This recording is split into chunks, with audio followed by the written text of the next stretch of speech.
19 bustes pour le 19 octobre, journée mondiale contre le cancer du sein. Avocate, c'est pourtant via l'art que Myrna Marlouf a souhaité sensibiliser à cette thématique qui concerne près d'une femme sur 8 au cours de sa vie. Une façon d'honorer le corps de ses combattantes tout en véhiculant un message. Chaque buste est coloré d'une façon différente, avec le même message qui est représenté différemment, c'est-à-dire en arabe, en français, en anglais ou même avec des couleurs, des symboles.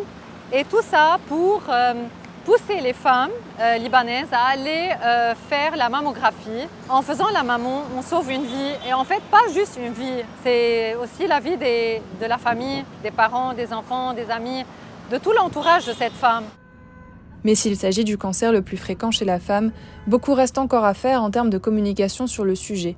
Initialement perçu comme une provocation, les bustes avaient été retirés. J'ai dû partir chez l'homme Hafiz et lui expliquer que c'était en fait pour le projet, pour la bonne cause.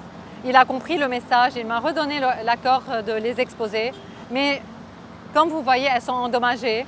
Le titre de cette expo, c'est Blessées. Donc finalement, même dans leur représentation artistique, elles ont été blessées. Mais 3 bustes aux couleurs de l'arc-en-ciel, perçus comme de la propagande LGBTQ+, lui ont également valu des remarques. J'espère que le message sera perçu d'une façon plus claire par le plus grand nombre. L'artiste a décidé de reverser l'intégralité des bénéfices des ventes à l'Association libanaise pour le cancer du sein. Une façon d'aider certaines femmes dont beaucoup renoncent à se faire tester en raison de la crise économique.